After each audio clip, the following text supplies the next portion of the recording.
Shalom, bendiciones, bendiciones. Estamos contentos de estar nuevamente en este nuestro espacio de estudio Berea, en donde ya desde hace tiempo estamos considerando entender un poquito mejor el contexto del primer siglo, las cartas, el Nuevo Testamento. Hemos estudiado conceptos. La semana pasada empezamos a ver leyendo el Nuevo Testamento para comprender cómo es una lectura para comprender. Y hoy quiero tocar uno de los puntos quizás más importantes que debemos considerar, y es el contexto judío del Nuevo Testamento. Pero no solo el contexto judío, sino tenemos que ver todo lo que se está desarrollando durante los escritos del primer siglo y durante la vida de la vida que se está escribiendo por ahí. Déjeme, se me olvidó hacer algo por aquí. Así es que mientras hablo con usted, estoy haciendo varias cositas por aquí, pero es importante que nosotros sepamos muchas de estas cosas, porque a veces no lo consideramos. No consideramos mucho del contexto que se está desarrollando, y es importante para que nosotros entendamos. Un ejemplo de lo que vamos a estudiar hoy, los emperadores.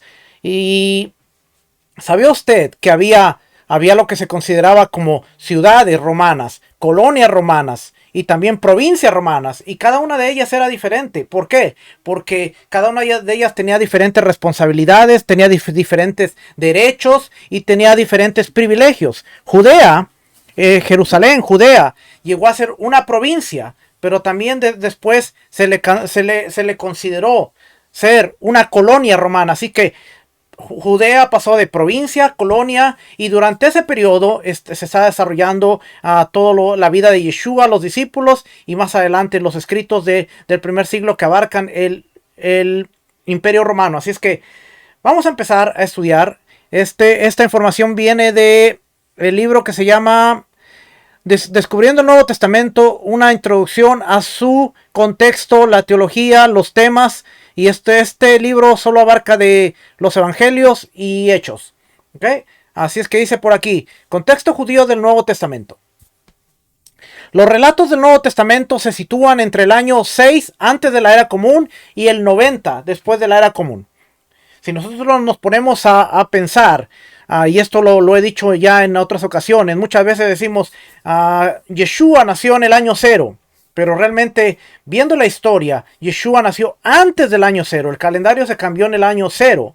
Y de ahí empezamos a contar después del Mesías, antes del Mesías. Pero el Mesías ya estaba. Se cree que para el año 6, entre el año 6 y el año 4, antes, él ya había nacido. Así es que hasta el año 90, cuando se cree que se escribió el último libro, que fue el Apocalipsis de Juan, o la Revelación de Juan, que fue el último libro que se escribió. Por cierto, también nos dimos cuenta que yo he estado publicando varias de estas cositas, porque a medida que he estado estudiando me he dado cuenta que muchas veces nosotros creemos que los evangelios de Mateo, Marcos, Lucas fueron los primeros en escribirse, cuando realmente fue la carta de Santiago o la carta de Jacobo. Esa fue la primera carta que se escribió por ahí en el año 49. Después le siguen las cartas de Gálatas, las cartas de Pablo, y ya por el año 56 empieza a escribirse lo que es Marcos y Mateo. Para el año 60 se escribe el Evangelio de Lucas, y más adelante ya se cree que por ahí del año 70 es cuando se escribe el Evangelio de Juan. Muchos académicos hoy en día, el mundo académico está en común acuerdo de que aún las cartas de Juan, primera, segunda y tercera de Juan, no fueron escritas realmente por el discípulo Juan, por el apóstol Juan, sino que Juan creó una comunidad que se llamaba la comunidad juanina. Usted lo puede buscar aún en Google, la comunidad juanina. Y esta comunidad fueron los que escribieron primera, segunda y tercera de Juan. Por eso el lenguaje es un poquito diferente, porque esta comunidad de alguna manera se empezó a desprender un poco de lo que era el judaísmo, y el lenguaje es diferente. Y muchos creen que esta comunidad juanina fueron los predecesores para que después viniera lo que se conociera como el cristianismo. ¿Okay? Así es que muchas de esas cositas a veces no las estudiamos, y no nos hace entender por qué hay 4 evangelios que son sinópticos, que son iguales, y hay uno que es completamente distinto, completamente diferente, el lenguaje es diferente. Todas estas cosas a veces tenemos que ponernos a preguntar el por qué. Así es que, fíjense, entonces, los relatos del primer siglo o las cartas del primer siglo del Nuevo Testamento se sitúan entre el año 6 antes de la era común y el 90 después de la era común, y se refieren principalmente a la región que se extiende desde el borde nororiental del Mediterráneo hasta Roma. También se mencionan ocasionalmente lugares al este, incluidas partes de África. Mire, leemos el Nuevo Testamento o queremos interpretar el Nuevo Testamento, pero ¿cuántos de nosotros nos habíamos puesto a pensar que el Nuevo Testamento se está desarrollando? Déjeme ver si lo puedo hacer un poquito más pequeño aquí para que no se vea tan... No, se hizo peor. Ok. ¿Cuántos de nosotros nos hemos puesto a pensar que este es el Imperio Romano? Esto que se mira aquí es el Imperio Romano. ¿Ok? Aquí está el Imperio Romano. Aquí está Jerusalén. Baja hasta Egipto. Y después sube. Aquí está Tarso, donde nació Pablo. Pablo nació en Tarso. Era judío, pero de nacimiento, porque esta era una colonia romana, él obtuvo la ciudadanía. Entonces todo lo que son los escritos del primer siglo se están moviendo en lo que es este imperio romano. Aquí usted lo puede ver. Aquí está Jerusalén, aquí está Damasco, y aquí bajamos para lo que es Egipto, Antioquía, y aquí sube lo que es Capadocia, aquí sube lo que es Asia. ¿Ok? Entonces muchas veces no consideramos eso, que todos los escritos se refieren principalmente a la región que se extiende desde el borde nororiental del Mediterráneo hasta Roma. También se mencionan ocasionalmente lugares al este, incluidas las partes de África. Y aquí nuevamente le pongo el mapa, si es que me sale.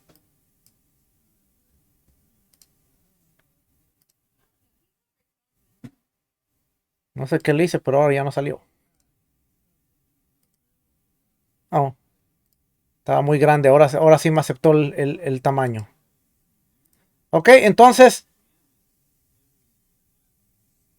tenemos que entender, aquí está, esto es lo que es África para acá, Arabia, África. Entonces tenemos que entender cómo era el contexto. Y hoy vamos a estudiar todo este tipo de cositas, ¿ok? Para interpretar con precisión el Nuevo Testamento, voy a seguir diciendo Nuevo Testamento, pero nosotros sabemos que son los escritos del primer siglo, ¿ok? Para que no me vaya por ahí. Para entender con precisión estos escritos, es útil comprender su historia. Oiga bien, es útil comprender su historia, cultura, religión, política y el mundo social. Tenemos que entender todas estas cositas: historia, cultura, religión, política y mundo social. En particular, es útil examinar el trasfondo judío del Nuevo Testamento, así como el contexto más amplio del mundo gentil. Entonces no nos ponemos a entender que sí, son escritos judíos, son escritos con una mentalidad judía, pero están dentro de un mundo que tiene una historia, una cultura, una religión, una política y un mundo social. Y hoy yo quiero que usted se enfoque en lo que vamos a estar viendo para que vea qué tanto nos hace falta estudiar y qué tanto nos hace falta analizar para de verdad comprender los escritos. Por eso muchas veces sacamos los escritos de su contexto y le damos nuestra interpretación y armamos cualquier pretexto con estos escritos. Hay lo que se llama exégesis y eisegesis. Esto lo ha enseñado Rico ya un montón de veces. Eisegesis es tomar el texto y darle una interpretación propia, porque es la ciencia o es la rama que me permite darle la interpretación propia a ese texto, y es lo que mucha gente hace. Yo pienso, yo creo, yo me imagino, el texto dice esto, pero la exégesis es aquella que nos lleva a indagar, que nos lleva a examinar contexto cultural, histórico y entender lo que realmente el autor quiso darle a entender a la audiencia y cómo la audiencia recibía ese mensaje. No lo que yo digo, sino lo que la audiencia entendía. Esa es exégesis. Eisegesis es, bueno, tomo este versículo, yo le doy la interpretación y ahora vamos a correr con esa revelación. A eso es lo que se presta para las famosas revelaciones que hoy todo el mundo tiene. Dios me reveló, Dios me reveló, Dios me reveló. Pero cuando ponemos una revelación bajo la lupa del contexto, muchas veces se queda corta esa revelación. Y entonces tenemos que entender cuál es, para comprender los escritos, tenemos que entender cuál es la historia, cultura, religión, política y mundo social. Vamos a ver el contexto, el trasfondo judío. El periodo intertestamentario, o lo que se conoce como el judaísmo del segundo templo. Este es el periodo intertestamentario. A veces se sugiere que la profecía terminó en Israel después de Malaquías, por ahí del año 433 antes de la era común. El último libro de la Biblia hebrea del Antiguo Testamento es Malaquías. Ahora, aquí hay dos versiones. La Biblia católica y la Biblia que se usa en el cristianismo termina en Malaquías, porque esa fue la división que se le dio.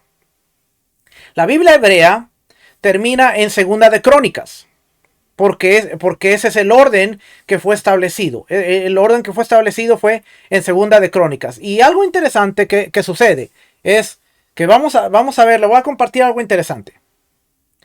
Hoy vamos a hablar de muchos temas y de muchas cosas. Así es que, si nosotros vamos a Malaquías, que es la división que las Biblias tienen, y vamos al capítulo 4, nos vamos a dar cuenta que aquí en el capítulo 4 termina diciendo, versículo 5, he aquí yo os envío al profeta Elías, antes que venga el día del Señor, día grande y terrible. Él hará volver el corazón de los padres hacia los hijos y el corazón de los hijos hacia los padres, no sea que venga yo y hiera la tierra con maldición. Y más arribita él está prometiendo que va a venir, se levantará el sol de justicia con la salud en sus alas y saldréis y saltaréis como terneros del establo.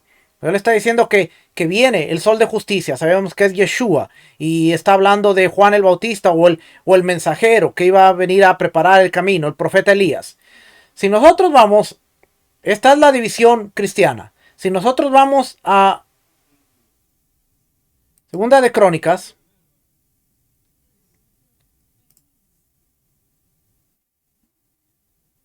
capítulo 36. Así es como termina la Biblia hebrea.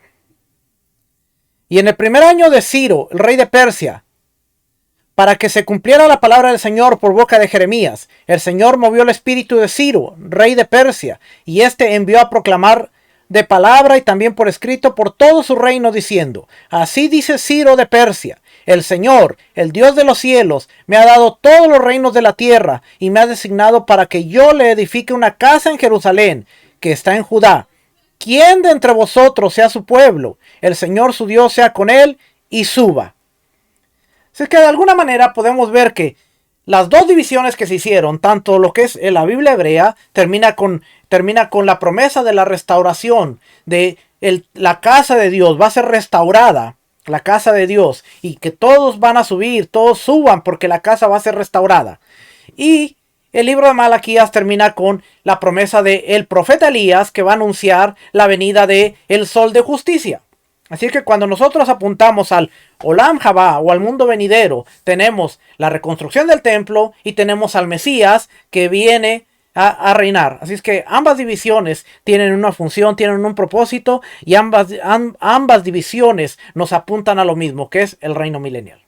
¿Okay? Así es que ¿cuál es la buena, cuál es la mala? Bueno, para su propósito las dos están haciendo una función. Una está apuntando a todos los judíos que la casa va a ser construida y que todos van a ser levantados de las cuatro esquinas y van a venir.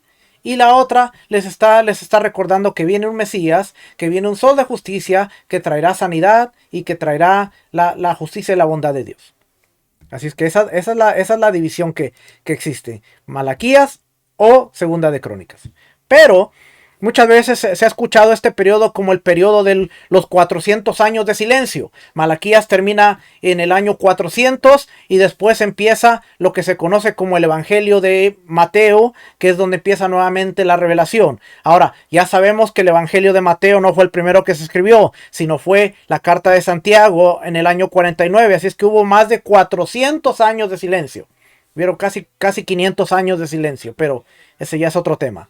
Entonces dice, el tiempo entre Malaquías y la era del Nuevo Testamento se ha llamado tradicionalmente el periodo intertestamentario. Hoy en día, el término más popular para este periodo es el judaísmo del Segundo Templo.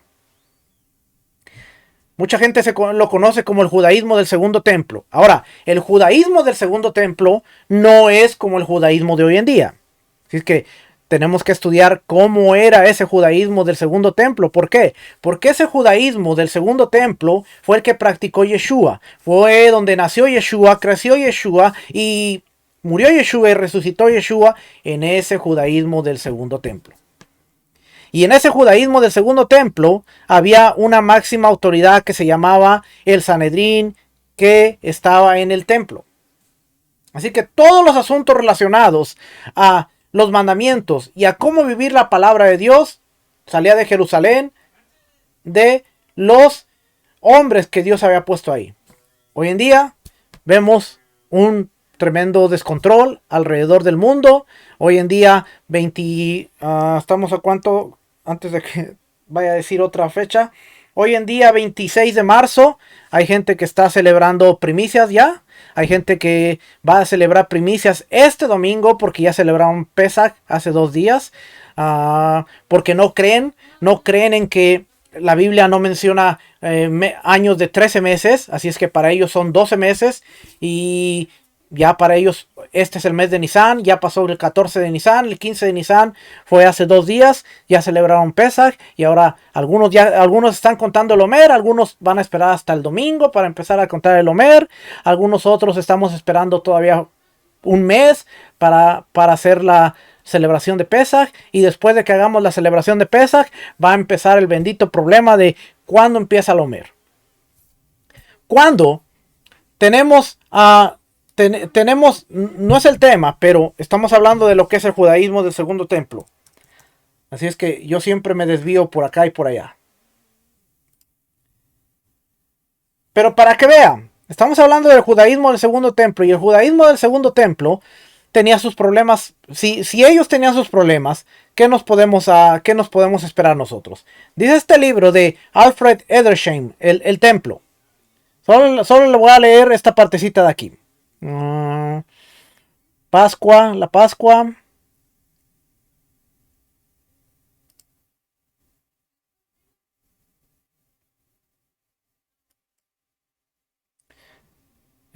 El primer día de la fiesta. Aquí está, mire, la gavilla de la primicia.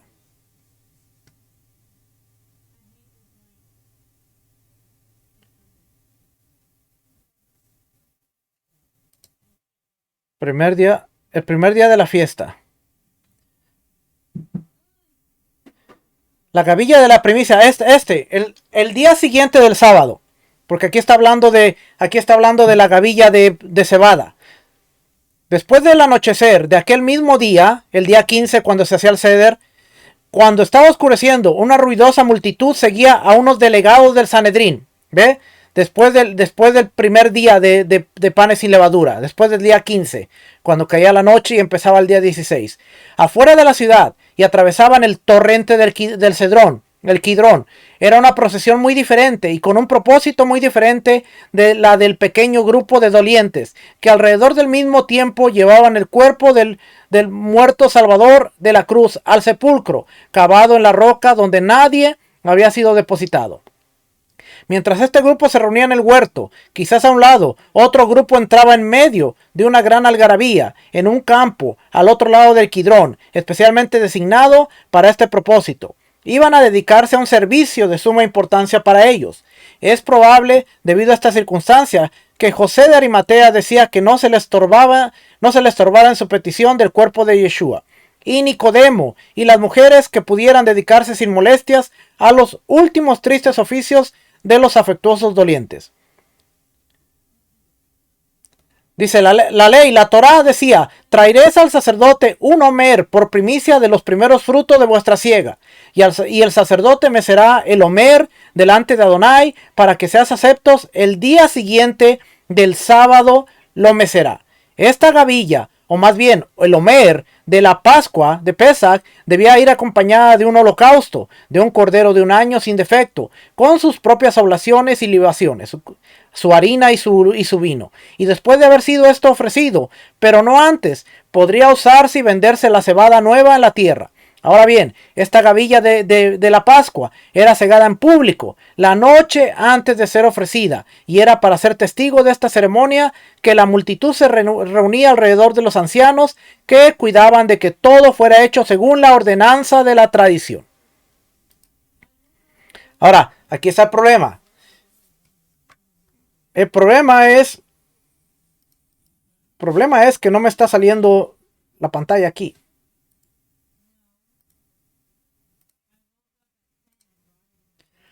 Dice, el día siguiente del día sábado. Oiga, ponga atención, porque este es en el tiempo de Yeshua.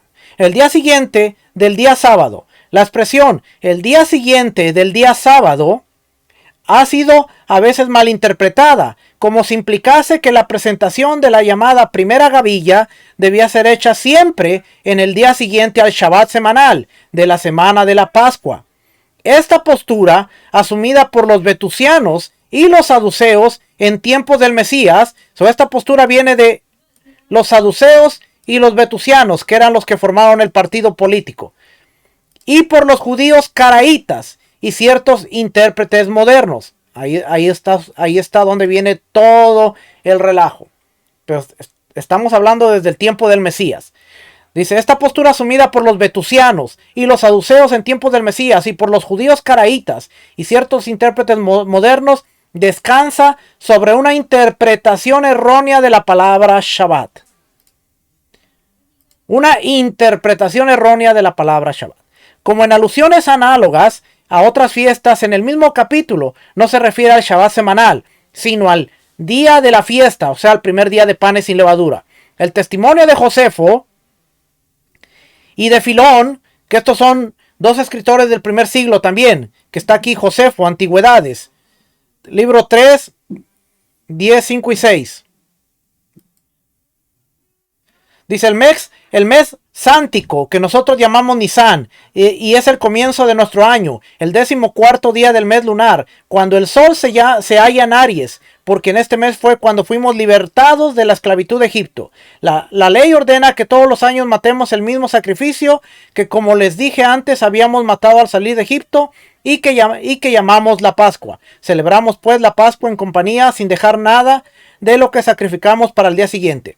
La fiesta del pan ácimo sucede al de la Pascua y cae el 15º día del mes, o sea, el día 15 del primer mes, y continúa durante 7 días, durante los cuales nos alimentamos de pan ácimo. Cada uno de estos días se matan 2 toros, un carnero y 7 corderos. Los carneros se queman enteramente, además del cabrito que se añade al resto, para los pecados, porque el propósito es que sea una fiesta para el sacerdote durante estos días. El segundo día del pan ácimo, que es el 16º del mes, aquí lo tiene. Esto es Josefo, está hablando el historiador. El segundo día del pan ácimo, hasta el día 16, se participa por primera vez de los frutos de la tierra, porque antes de ese día no se tocan. Se considera apropiado honrar a Dios, de quien se obtiene una abundante provisión, ofreciendo la primicia de la cebada de la siguiente manera. Se toma un puñado de espigas, se secan y se machacan, separando la cebada del afrecho. Luego se lleva una 10ª parte al altar ante Dios, y arrojando un puñado al fuego, se deja el resto para uso del sacerdote. Después de esto, se puede recoger la cosecha pública o privada. Con esa participación de las primicias de la tierra, se sacrifica un cordero como holocausto para Dios. Es esa Josefo. Y Filón de Alejandría también, en su libro Obras de Filón, no lo tengo, no me aparece aquí, es que ese se lo debo, no lo tengo. Un libro que tengo que comprar. Obras de Filón.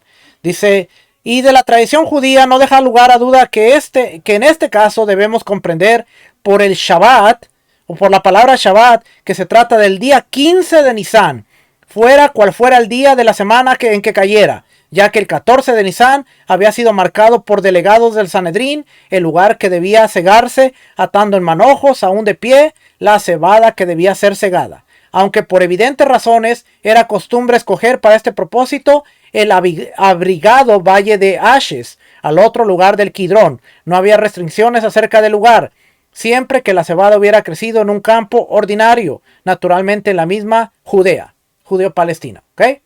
Vamos a dejarlo por ahí. Ya voy a cerrar este y voy a cerrar Antigüedades de los Judíos. Entonces, había problemas, pero ese era el judaísmo del segundo templo. El judaísmo del segundo templo se extendió desde la reconstrucción del templo de Jerusalén hasta tras el regreso de Israel con Esdras, Nehemías, el regreso del exilio babilónico alrededor del año 520 antes de la era común, hasta la época del Mesías y hasta la destrucción del segundo templo en el año 70 de la era común.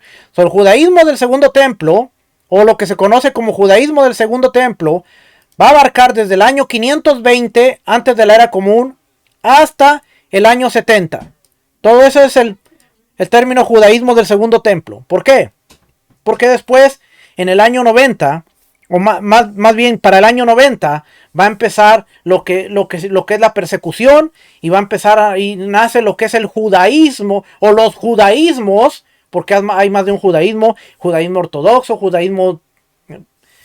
Empieza el judaísmo, empieza el cristianismo y empieza toda esa separación después del año 90, entrando al año 100. Pero lo que es 520, desde el regreso de Babilonia hasta el año 70, es lo que se considera como el judaísmo del segundo templo. Por eso muchas veces a nosotros nos escucha hablar, estudiamos el judaísmo, pero no el judaísmo moderno, sino el judaísmo del segundo templo. Que dicho sea de paso, mucho de lo que observan nuestros hermanos, la casa de Judá, hoy en día, tiene su columna vertebral en lo que es el judaísmo del segundo templo. No todo lo que ellos observan, pero la gran mayoría, la gran parte de su observancia tiene que ver con el judaísmo del segundo templo. Es su base, muy contrario a todo lo demás que se alejó completamente de esa base. Dice aquí, la información sobre el periodo intertestamentario procede principalmente de un conjunto de importantes escritos históricos, como Josefo, los apócrifos, los pseudoepígrafos y los rollos del Mar Muerto. Queremos estudiar e interpretar los escritos del primer siglo, pero no tenemos ni idea de quién es Josefo, quién es Filón, cuáles son los libros apócrifos, cuáles son los libros pseudoepígrafos, cuáles son los rollos del Mar Muerto, porque todo esto nos va a dar una mejor idea de lo que era el contexto y de lo que estaba sucediendo.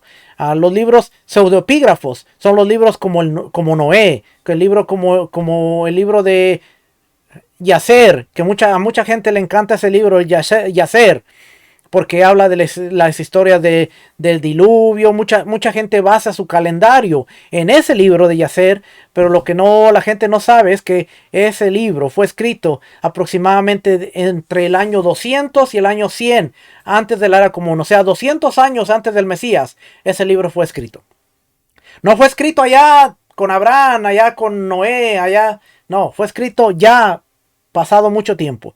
Pero pseudoepígrafes quiere decir que se puso un nombre para que pudiera ser que llamara la atención, y en este caso el libro de Enoch.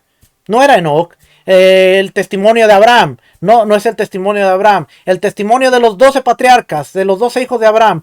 Ninguno de ellos lo escribió, pero tiene ese nombre, pseudoepígrafes, para que pudiera ser aceptado por la gente y pudiera distinguirse por ahí. Y los libros apócrifos, los libros pseudoepígrafes y los rollos del Mar Muerto.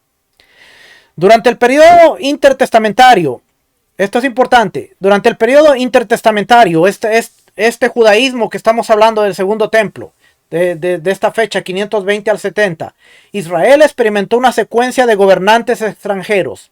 Incluso cuando la nación regresó a la tierra de Israel, permaneció bajo el imperio medo-persa del año 550 al año 331. Más de 200 años estuvieron bajo los persas. A continuación, Israel pasó a estar bajo el dominio del imperio greco-macedonio, inicialmente bajo Alejandro Magno, que duró solamente 12 años, poquito menos de 12 años, del 331 al 323. Tras la muerte de Alejandro, el reino se desmembró a Israel y quedó bajo el dominio tolemaico, que era el capitán de uno de los generales de Alejandro, Ptolomeo, y fue el dominio tolemaico. Más tarde, bajo la dominación seleucida, del año 198 al 167, con Antíoco, Hanukkah, los eventos de Hanukkah. Tras este periodo de relativa paz, la revuelta macabea contra el imperio seleucida condujo a un periodo de autogobierno judío, incluida la dinastía judía asmoniana, los macabeos, de ahí vinieron, que duró solamente 100 años, 104 años duró, del 167 al 63 antes de la era común. Posteriormente, el imperio romano controló a Israel durante la época del Mesías y los escritos del Nuevo Testamento. ¿Okay? Así es que el imperio romano controló a Israel durante todo el tiempo del Mesías y todo el tiempo de los escritos del Nuevo Testamento. Tanto la cultura como la teología judía se vieron influenciadas por estas experiencias. Es que tuvieron contacto con los persas, los griegos, los macedonios, los romanos. Así es que la cultura como la teología judía se vieron influenciadas por estas experiencias. Vamos a ir viendo. Características geográficas. Israel está flanqueado al oeste por el Gran Mar Mediterráneo y al este por el río Jordán, en el que fue bautizado Yeshua, el mar de Galilea y el mar Muerto, más allá de los cuales se encuentran las escarpadas y áridas tierras de Transjordania. Al norte está el Líbano, al sur Egipto. En la época del Mesías, Israel estaba dividido en tres zonas principales. Una era la Galilea, que era al norte de Samaria, donde el Mesías ejercía principalmente su ministerio. Después está Samaria, al norte de Judea y al sur de Galilea. Y después está Judea, que está al sur, donde se encuentra Jerusalén. Por aquí le tengo un mapa. Me acuerdo dónde puse el mapa. Bueno, pero si me deja por aquí, si me deja hacer algo por aquí rapidito, aquí le puedo poner.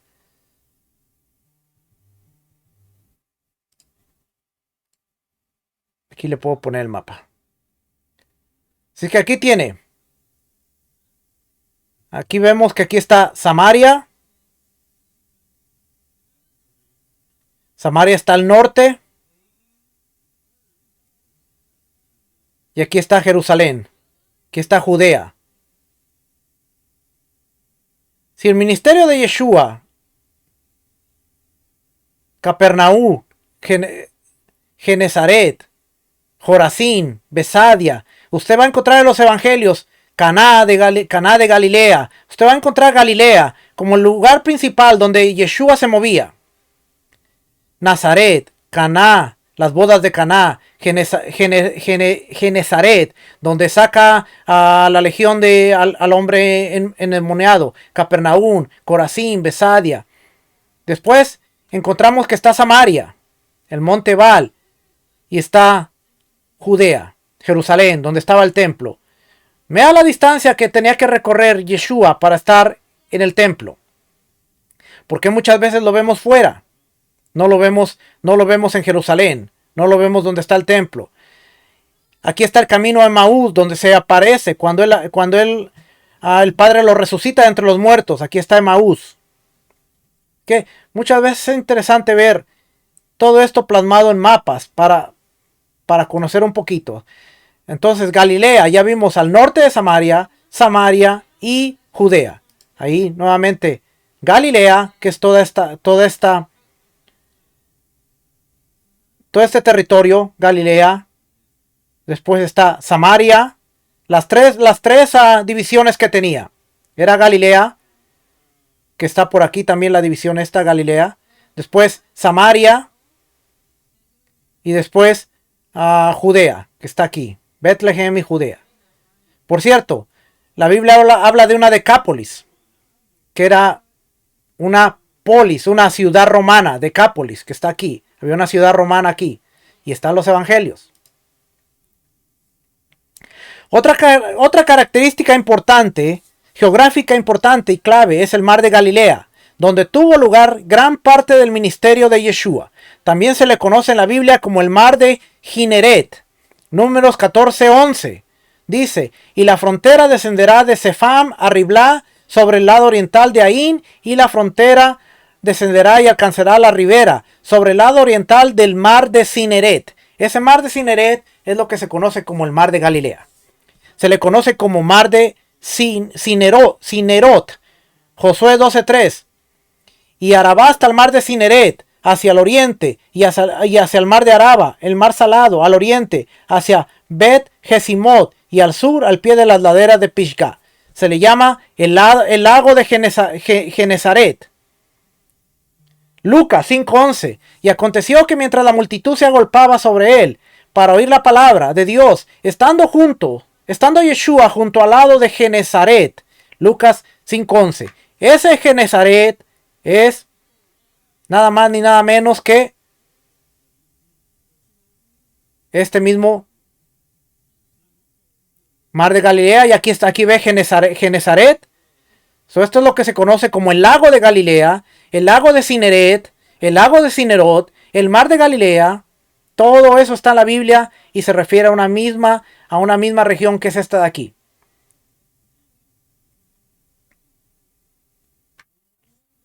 Espero que con esta información usted se dé cuenta de por qué es importante estudiar el aspecto geográfico, el aspecto histórico, el aspecto cultural, porque ahora cuando dice estaba en Genezaret, bueno, la Biblia nos dice que es el mismo mar de Galilea que mencionan otros lugares. Lo curioso de la Biblia es que muchas veces encontramos hasta 2 o 3 nombres para una misma ciudad. Ahora que he estado estudiando el templo con Joseph Good ya por más de casi 2 años ya, me he dado cuenta que muchas veces una misma puerta, una puerta del templo, tiene hasta 4 nombres. Y ese es el gran problema, porque ahora tenemos que estar atentos de ver cómo se le llama la puerta, pero no solo cuál es el nombre, sino cuáles son los otros nombres por los que se dirige. Ahora, el templo tenía 13 puertas de acceso al altar. Ahora, haga la cuenta de cuánta tarea tenemos para aprendernos, no solo el nombre de la puerta, sino cómo se le llamaba de otras maneras. Cómo se le llamaba este cuarto. Sí, pero en este libro se le llama así, en este libro, en la misma Biblia. Y nos damos cuenta de que si no entendemos este tipo de cositas, nos vamos a desviar. Si usted lee Lucas 5:1, el lago de Genezaret. ¿Cuándo usted se hubiera imaginado que el lago de Genezaret, aquí no hay agua? Aquí no hay agua, ¿ve? Aquí hay un lago arriba. Pero aquí la única agua que hay es esta, el mar de Galilea. ¿Cuándo se hubiera usted imaginado que el lago de Genezaret es nada más y nada menos que el mar de Galilea? Sin haberlo estudiado, uno no se da cuenta, uno no sabe, uno ni en cuenta. Pero cuando entendemos el contexto geográfico, usted dice, espérame, mira, Lucas, y ahora usted puede hablar con las personas y ¿sabías que el lago de Genezaret es el mismo mar de Galilea? Donde dice, y todavía hay otro nombre. Se me pasó. Hay otro nombre, dice, y se le conoce como el mar de Tiberíades. Juan 21:1. Después de esto, Yeshua se manifestó otra vez a los discípulos junto al mar de Tiberías y se manifestó de esta manera. Esto ya es cuando él resucitó. Entonces tenemos Cineret, mar de Cineret, mar de Cinerot, lago de Genezaret, mar de Tiberíades. Hoy en día se conoce como el Yam Kineret. Ve que sigue teniendo el mismo nombre base, Cineret. Se conoce como el Yam. La palabra Yam en hebreo es mar, como el mar de Kineret.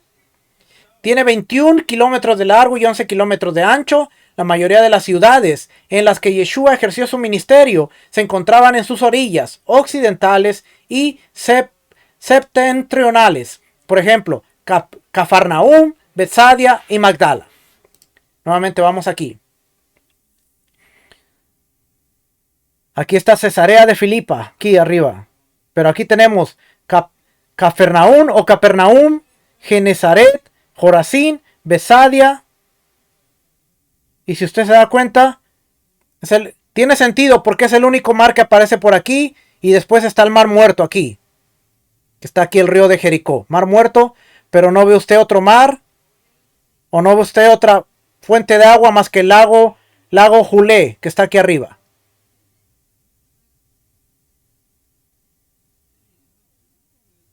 No hay ninguna otra. Aquí está el río Yabok, donde cruzó a Jacob y peleó con el ángel. Aquí está, el río Yabok. Si es que no hay, aquí está Jericó y por aquí está este es el río Jordán. Ya, este es el río Jordán que baja aquí, que realmente conecta el mar de Galilea. Aquí vemos sale el agua, conecta y va a desembocar hasta el mar muerto. Interesante la geografía. Cuando esta parte de Israel, oiga esto, esta parte de Israel es seca y calurosa. La precipitación anual en Galilea es de unos 800 milímetros al año, 31.5 pulgadas. La precipitación anual es de unos 500 milímetros al año, 20 pulgadas. En Jerusalén, o sea, cae más agua del lado de Galilea que en Jerusalén, casi el doble. Lo que equivale aproximadamente a los lugares más secos de Otago Central en Nueva Zelanda o Idaho en Estados Unidos. Aunque hay variación de temperatura, la región suele experimentar inviernos suaves y veranos calurosos, hasta 7 grados Celsius, 44 grados Fahrenheit en Jerusalén en invierno, y hasta 49 grados Celsius, 120 grados Fahrenheit en Jericó en verano. 120 grados. ¿Usted se imagina lo que es 120 grados? Que en Nevada, en Arizona, muchas veces llega a alcanzar a 110, 115 la temperatura y es un calor insoportable. Ahora, 120 grados. Y cuando vemos que Yeshua está caminando, y Yeshua, especialmente en el tiempo de verano, no consideramos cómo era la temperatura, cómo era el ambiente. A 44 grados Fahrenheit en invierno. Imagínense, 44 grados. Está frío para caminar, y la gente tenía sus tiendas de campaña, dormían a la intemperie muchas veces, si no tenían un mesón donde dormir. Cuando vemos todo este tipo de cositas, es que nos ponemos a pensar que realmente desconocemos mucho de los escritos que estamos leyendo. Y usted dirá, pero para mí es que eso es relevante. ¿Qué mensaje espiritual puedo sacar de ello? Pues ninguno. No puede sacar ningún mensaje espiritual, pero sí puede comprender mejor la Biblia para tener un mejor entendimiento y poderla aplicar y que su espíritu sea reforzado. No puede sacar un mensaje espiritual porque este método de estudio que usamos no funciona así. Lamentablemente, si usted está buscando un mensaje espiritual, no funciona así. Yo no puedo decirle, mira, la palabra de aquí, yo a través de la revelación yo te digo esto y esto. No. Yo decidí hace 8 años cambiar mi forma de enseñar, y ahora cada vez que me doy cuenta que menos sé algo, me enfoco más en seguir estudiando, seguir aprendiendo, porque comprendo mejor las escrituras y puedo aplicarlas de mejor manera. Dice aquí, la altitud de Israel varía entre los 390 metros por debajo del nivel del mar en el Mar Muerto y los 1020 metros cerca de Hebrón, por lo que cuenta con una gran variedad de vegetación. Esto quiere decir, nuevamente si vamos aquí, esta parte es lo más bajo, el Mar Muerto, y va subiendo, entre más va subiendo, y Hebrón Hebrón tiene que estar por aquí de este lado, por aquí está Hebrón, no aparece aquí en el mapa, pero Hebrón está por aquí. Por aquí, por este lado. Así es que entre más bajo va, más cerca del nivel del mar está. Pero cuando uno va para Jerusalén, en lugar de decir vamos bajando, siempre se dice vamos subiendo, porque vamos al lugar más alto en santidad. Así es que por eso se le dice vamos subiendo. Población. El historiador judío Josefo estimó que la población de Galilea en la época del Mesías era entre 200 y 300 mil habitantes. La población de Jerusalén era de unos 80,000 habitantes, pero aumentaba espectacularmente durante las fiestas. La población judía total en todo el mundo, oiga bien, en todo el mundo, era de aproximadamente 7 millones, con más de 5 millones fuera viviendo en la diáspora, la dispersión.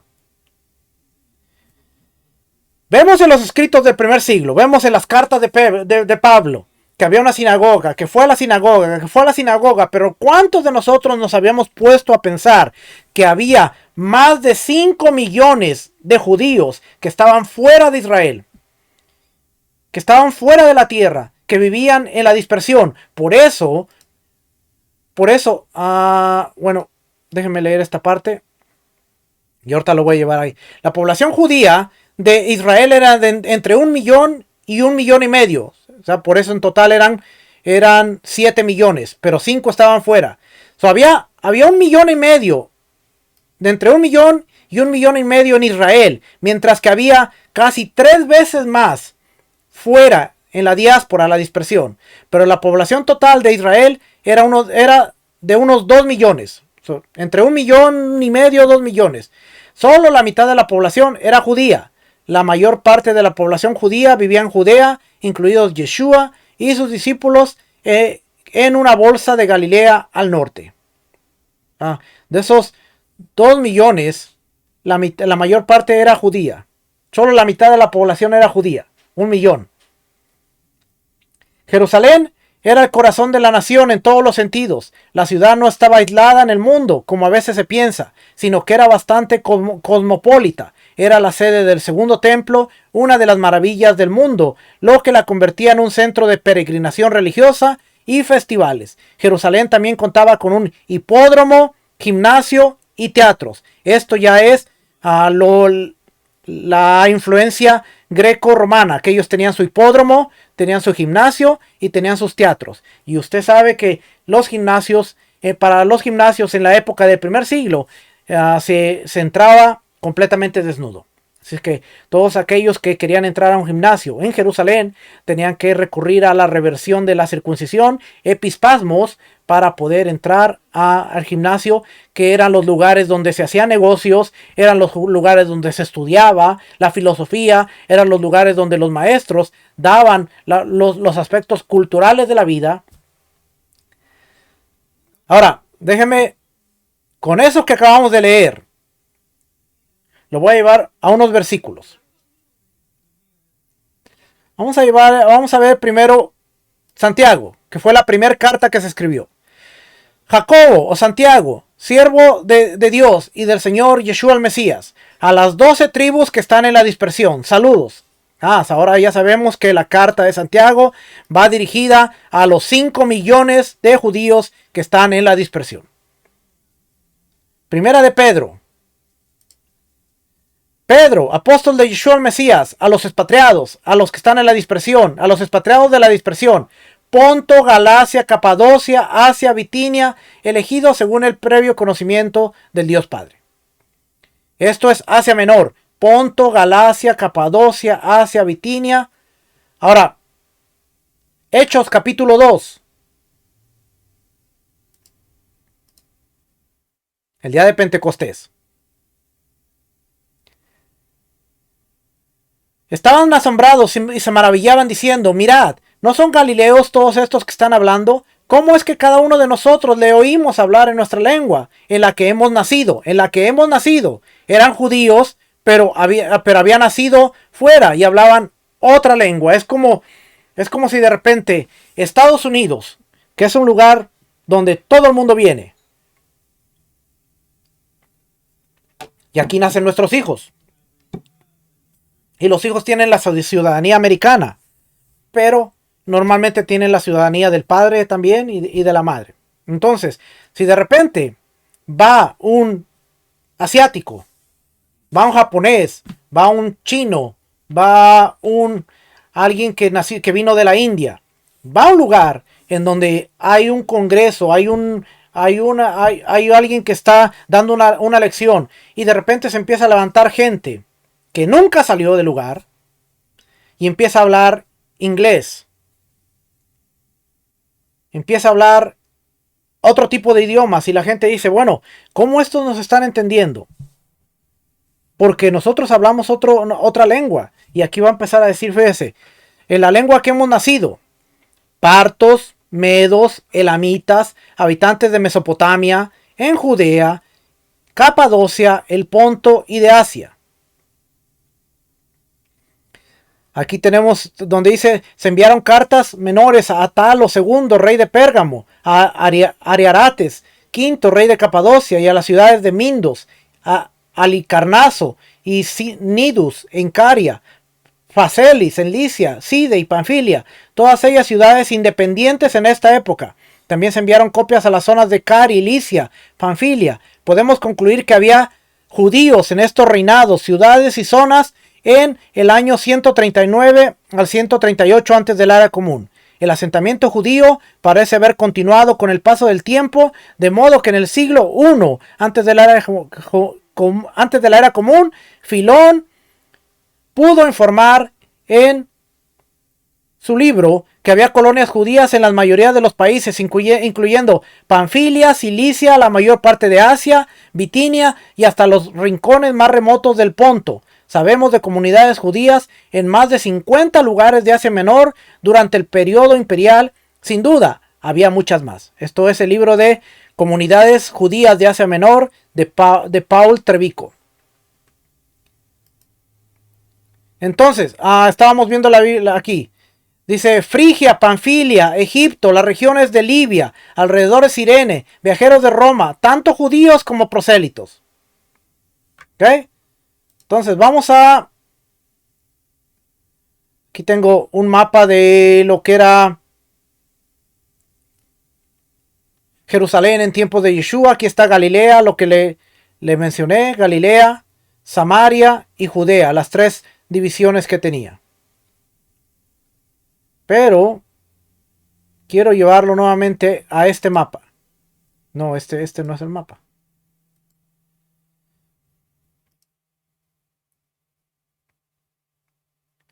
Ahora aquí está Partia, aquí están los partos. Por aquí están los medos. Capadocia, Ponto. Mira aquí, mira dónde está Capadocia. Aquí está Ponto, Cirene, Capadocia.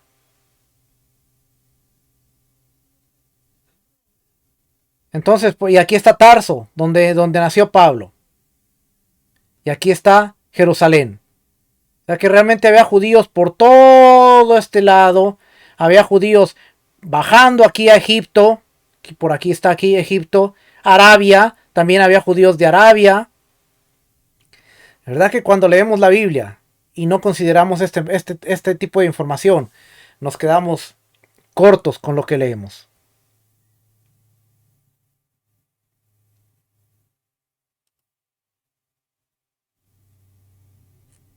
Este es otro mapa de Galilea.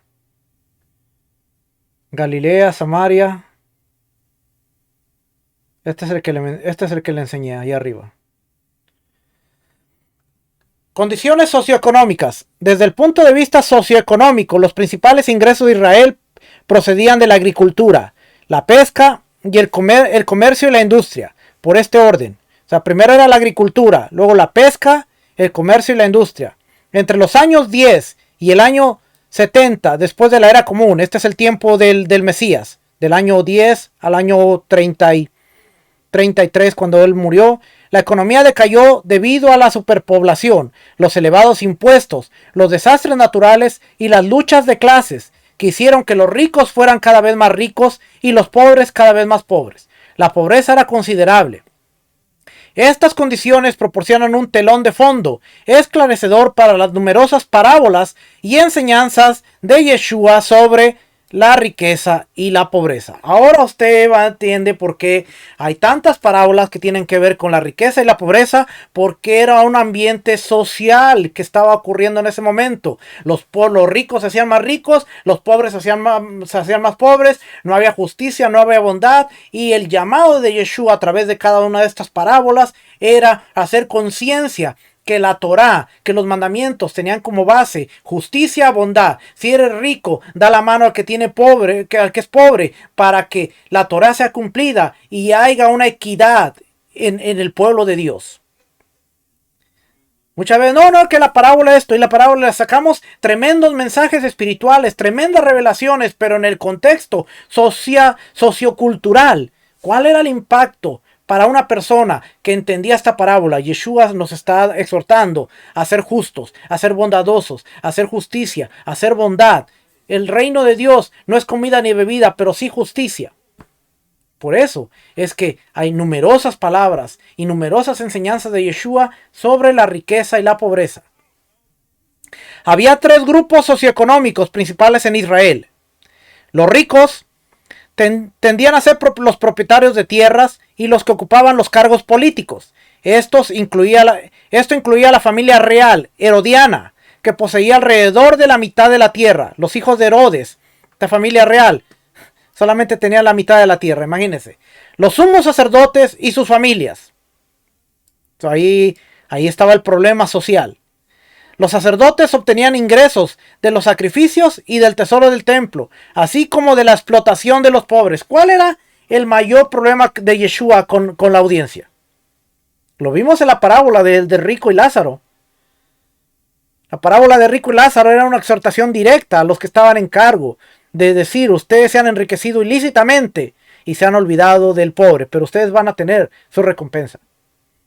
Ahora ve que cuando nosotros estudiamos la escritura desde una perspectiva en un contexto, no tenemos que estar forzando nada, porque una enseñanza que le di hace 3 semanas o hace un mes, ahora que estamos hablando de otro tema, viene a encajar perfectamente lo que estamos hablando. Y eso es cuando vamos entendiendo que el rompecabezas se va armando solito, sin forzar. Porque si yo forzo algo y dentro de un mes le tengo que enseñar algo que va contrario a lo que le enseñé, voy a tener problemas. A menos de que yo tape y oculte o desaparezca la enseñanza para que no se me cuestione lo que ahora estoy diciendo. Como hoy es común en muchos días. No. A mí me dijo una persona cuando yo le dije, pero usted enseñó esto y la gente se dio cuenta, y ahora que está enseñando contrariamente a lo que ya enseñó, ¿qué va a pasar con la gente? No, ellos tienen que entender que así es. Yo no tengo que dar explicaciones, yo no tengo que dar nada más. Ahora pero va totalmente en contra de lo que ya dijo. Bueno, la gente tiene que entender y no tiene que cuestionar, no tiene que preguntar. Y yo dije, ok, está bien. Pero si yo soy confrontado que algo que enseñé y yo no hago nada, no hago algo al respecto, yo estoy mal. Porque se supone que las enseñanzas no se confronten, a menos de que en ese momento no se tenía la información adecuada. Pero ahí es donde yo tengo que tener la madurez y la responsabilidad de decir, ¿sabe qué, hermanos? Ahora que estamos estudiando esto, nos estamos dando cuenta de que esto estaba mal porque no contábamos con esta información, y vamos a tener que rectificar esto que dijimos aquí porque ahora nos estamos dando cuenta que choca y la palabra de Dios no choca. Una enseñanza que hablamos de el rico, de Lázaro, la exhortación, la parábola del siervo fiel, del mayordomo infiel, ahora está haciendo sentido aquí, donde dice que los sumos sacerdotes obtenían ingresos de los sacrificios y del tesoro del templo, así como la explotación de los pobres. Estos eran los ricos. Estaba la clase alta, baja, la media. Como en muchos países modernos del tercer mundo, en Israel no existía una verdadera clase media. Sin embargo, había comerciantes, artesanos y sacerdotes que servían a la nobleza y vivían por encima del nivel de la subsistencia. Estas dos clases altas eran una pequeña minoría. Eran en torno del 5 al 10% de la población. Así que haga cuenta, si habíamos dicho que eran alrededor de 1 millón de judíos, o 2 millones de habitantes, y solo del 5 al 10% eran de la clase mediana y alta, imagínense cuánta gente era pobre. El 90% de 2 millones, casi toda la población. Ese era el gran problema que había durante los evangelios, durante el tiempo de Yeshua y después de Yeshua, porque la situación no cambió. Por eso vamos a entender después las cartas de Pablo, las cartas de Pedro, las cartas de Jacobo, Y vamos a ver el lenguaje en ciertas cartas, por ejemplo en Corintios. Pablo usa un lenguaje que no iba para la población baja, sino iba para la gente que tenía un estatus y un rango alto dentro de lo que era el Imperio Romano. Estaban los pobres, que constituían el 90% de la población y en su mayoría vivían al borde de la pobreza y a menudo perdían sus tierras debido a las deudas, cargaban con los impuestos de Roma, el sistema del templo y las estructuras de diezmo. Pobre gente, tenían impuestos de Roma, tenían que cumplir con la obligación del sistema porque era la Torá, pero eran afligidos por esta gente que no les ayudaba y la estructura del diezmo. Idioma, y termino con este idioma hoy. Había 4 lenguas de uso común en Israel en esta época. El arameo se había convertido en lengua dominante en el imperio persa y seguía siendo la lengua común hablada por los judíos. El griego había sido introducido por Alejandro Magno del año 331 al 323 y los líderes que le siguieron y era la lengua franca del imperio romano. En el imperio romano tenían que hablar griego. Era la lengua común entre las personas cultas de Israel y todo el mundo del Mediterráneo. Era como el inglés actual. Todos los negocios y todo lo que tenía que ver con la cultura, la política extranjera se daba en el idioma griego. Y el hebreo era la lengua religiosa oficial del judaísmo entre los eruditos, utilizada en el culto y la actividad del templo.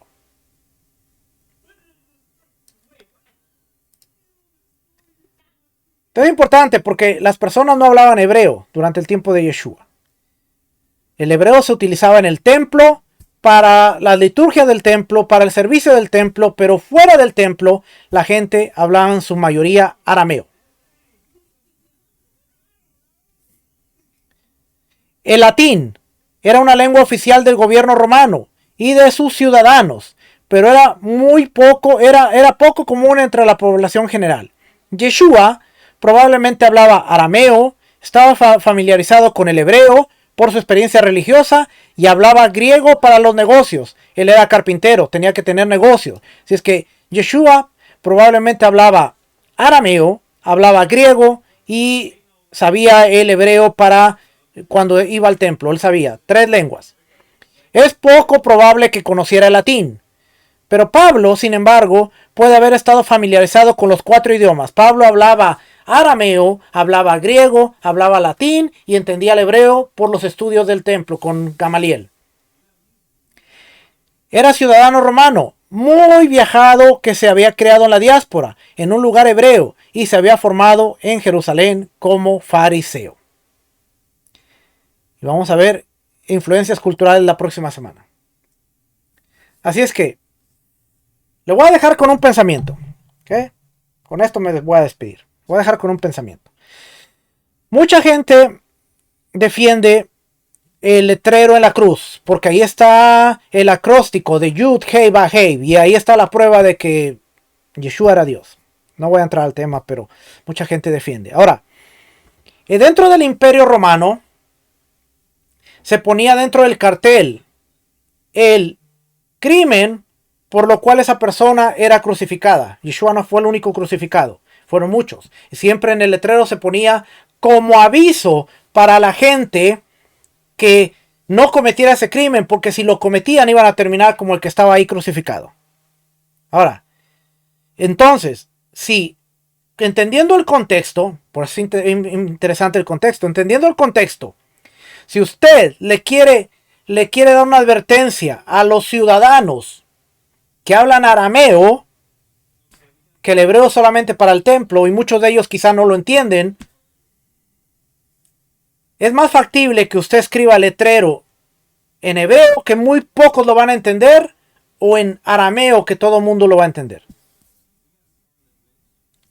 Entonces, cuando la gente dice fue escrito en hebreo, y yo sé que el libro de Juan dice que fue escrito en hebreo.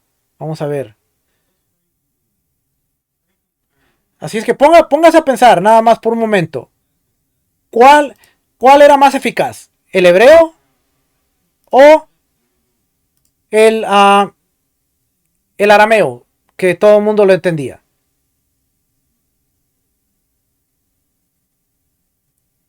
Aquí vamos a ver esto. Dice Juan capítulo 19. Pilato también escribió un letrero y le puso sobre la cruz. Y estaba escrito: Yeshua, el Nazareno, el rey de los judíos. Entonces, muchos judíos leyeron esta inscripción. Ok, pero si muchos de ellos quizás no entendían bien el hebreo, o solamente lo utilizaban para el templo, ¿cómo pudieron leer este letrero? Porque el lugar donde el lugar donde Yeshua fue crucificado quedaba cerca de la ciudad y estaba escrita en hebreo, arameo judaico, dice aquí la Biblia de las Américas, arameo judaico, en latín y en griego. Así es que, quitándole el hebreo, diría aquí, y estaba escrito en arameo, en latín y en griego. Ahí se la creo, que muchos judíos vieron el letrero, era su lengua, era su primer idioma, el arameo, y lo entendieron. Ahora, vamos a ver Marcos. Le dije que iba a terminar, pero... Marcos capítulo 15. 26. Sin la inscripción de la acusación contra él decía: el rey de los judíos. Crucificaron con él a dos ladrones, uno a su derecha y otro a su izquierda. No dice en qué idioma. Marcos no dice en qué idioma. Lucas, vamos a ver si Lucas habla de la crucifixión. Traición de Judas ante Pilato. Herodes. Vamos a ver la próxima semana Herodes. Vamos a ver los emperadores.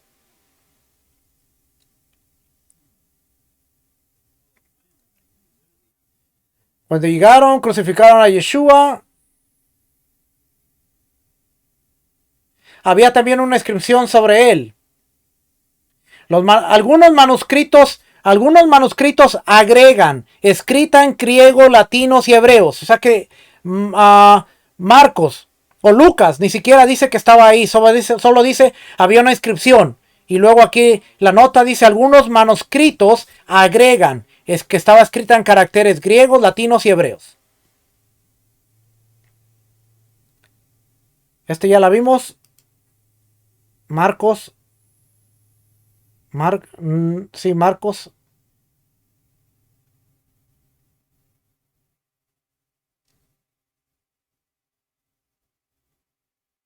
Y la inscripción de la acusación contra él decía: el rey de los judíos. Marcos. Y por último Mateo.